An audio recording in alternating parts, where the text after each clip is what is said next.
Coba amati animasi berikut. Apa yang kalian lihat?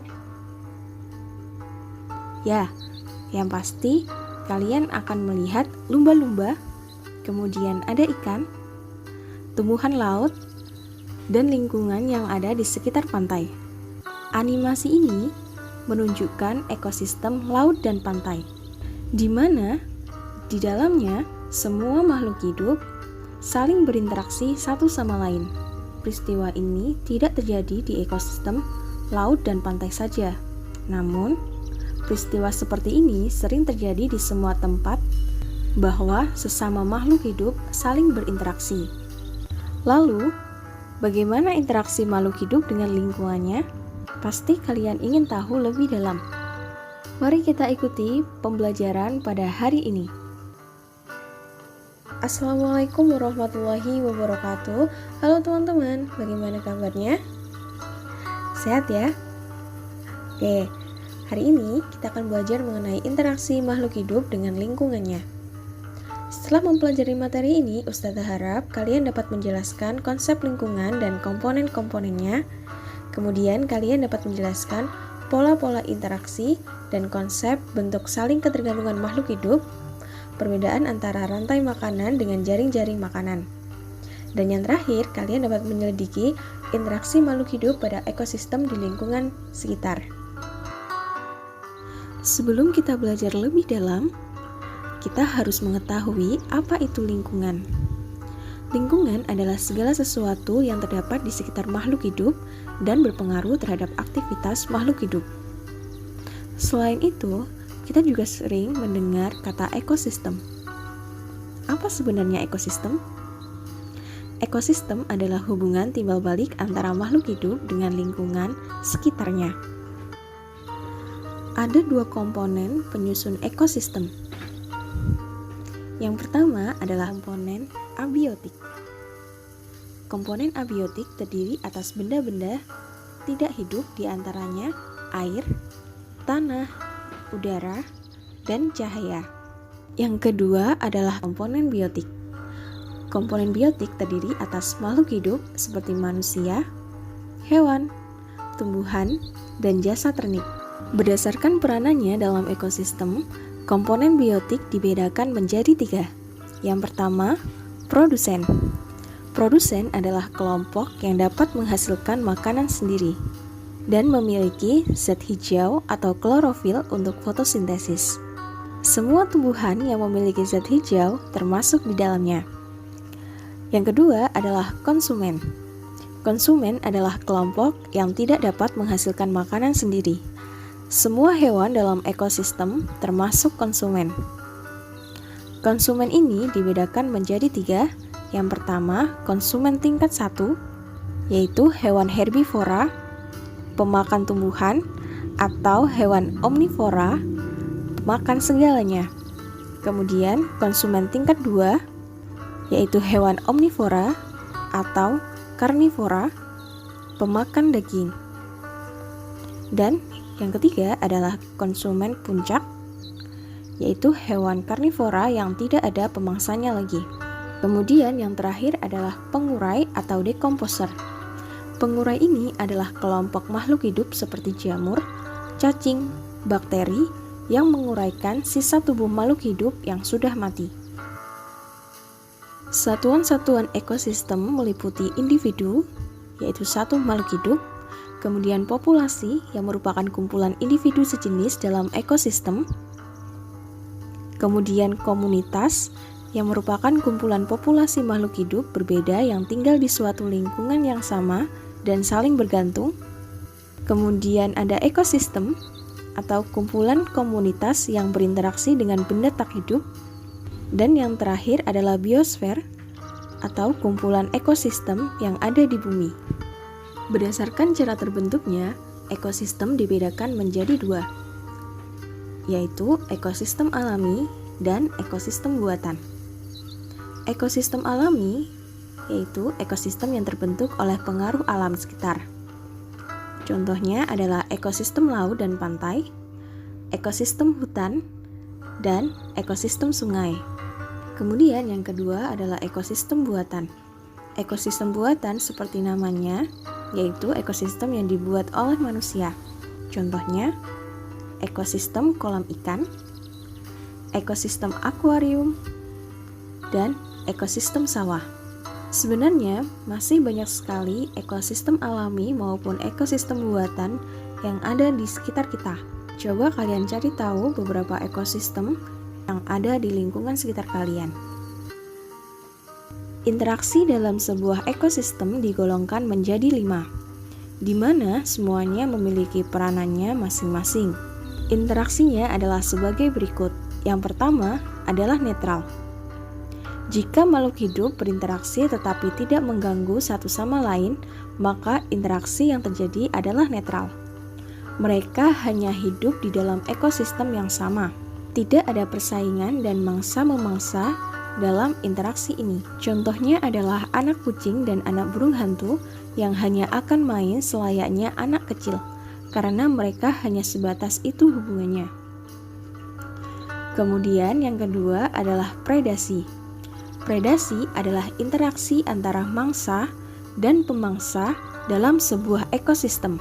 Interaksi ini menjaga keseimbangan jumlah pemangsa dan mangsa dalam sebuah ekosistem. Contohnya, zebra dan singa di padang savana Afrika.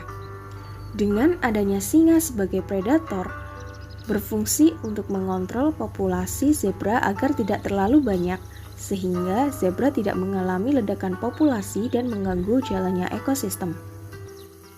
Kemudian yang ketiga adalah simbiosis. Simbiosis adalah interaksi antara dua makhluk hidup berbeda spesies yang saling berhubungan. Simbiosis sendiri terbagi menjadi beberapa jenis, di antaranya simbiosis mutualisme. Simbiosis ini adalah jenis simbiosis di mana dua makhluk hidup yang berbeda spesies memberikan keuntungan satu sama lain. Contohnya, lebah madu dan tanaman berbunga. Lebah madu mendapatkan makanan berupa madu dari bunga, sedangkan bunga mendapatkan keuntungan dalam berkembang biak karena proses penyerbukan dilakukan oleh lebah madu, sehingga memungkinkan daerah penyerbukan yang lebih luas. Kemudian, simbiosis parasitisme. Dalam simbiosis ini, satu makhluk hidup mendapatkan keuntungan tetapi merugikan makhluk hidup yang menjadi teman simbiosisnya. Hal ini terjadi karena biasanya salah satu makhluk hidup tersebut tidak bisa melakukan sesuatu karena kekurangan organ atau enzim, tetapi membutuhkannya untuk bertahan hidup. Contohnya, tumbuhan tali putri, di mana tumbuhan ini tidak memiliki klorofil atau zat hijau daun yang diperlukan untuk proses fotosintesis, sehingga tumbuhan ini menempelkan dirinya pada tumbuhan lain untuk mengambil sari-sari makanan. Kemudian, ada simbiosis komensalisme. Dalam interaksi ini, suatu organisme mendapatkan keuntungan, sedangkan yang lainnya tidak mendapatkan keuntungan maupun tidak rugi. Contohnya adalah anemon laut dengan ikan badut. Ikan badut memiliki zat yang melapisi tubuhnya sehingga kebal dengan sengatan anemon laut.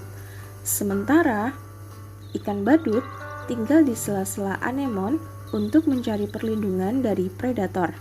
Sedangkan anemon sendiri tidak mendapatkan gangguan atau keuntungan dari hal ini.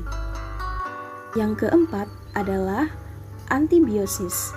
Antibiosis adalah interaksi antara makhluk hidup di mana makhluk hidup yang satu menghambat pertumbuhan makhluk hidup lainnya. Contohnya, jamur penicillium. Jamur ini menghambat pertumbuhan beberapa jenis bakteri sehingga tidak bisa berkembang biak di sekitarnya. Jamur ini digunakan oleh manusia sebagai obat antibiotik dengan nama penisilin. Dan yang terakhir adalah kompetisi.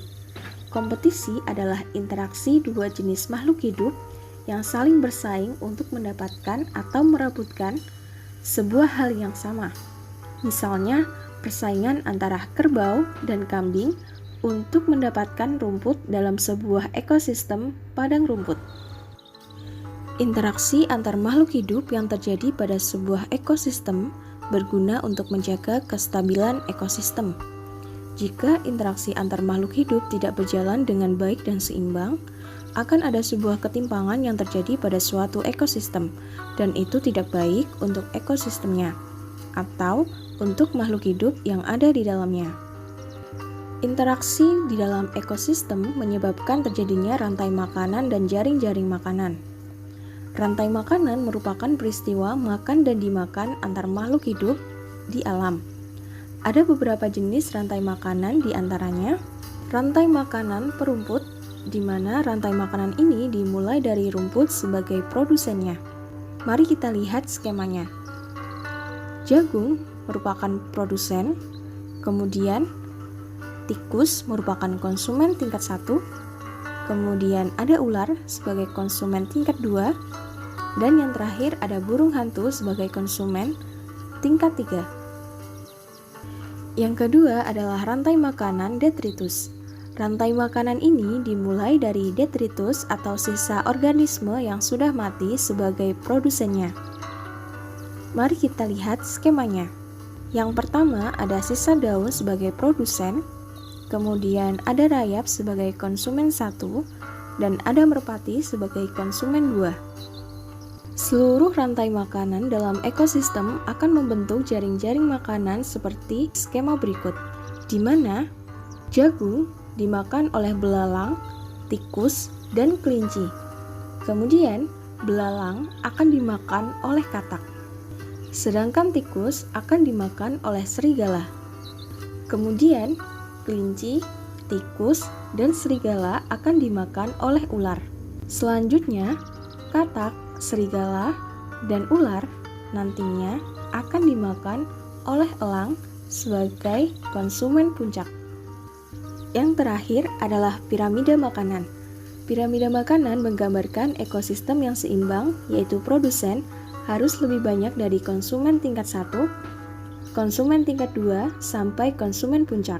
Di dalam piramida, produsen selalu menempati dasar piramida, sedangkan konsumen puncak selalu menempati puncak piramida. Produsen harus lebih banyak dari konsumen tingkat 1, dan seterusnya. Jika produsen berkurang, maka konsumen 1 akan berkurang, begitupun seterusnya. Sekian pembelajaran pada hari ini, semoga bermanfaat. Terima kasih. Wassalamualaikum warahmatullahi wabarakatuh.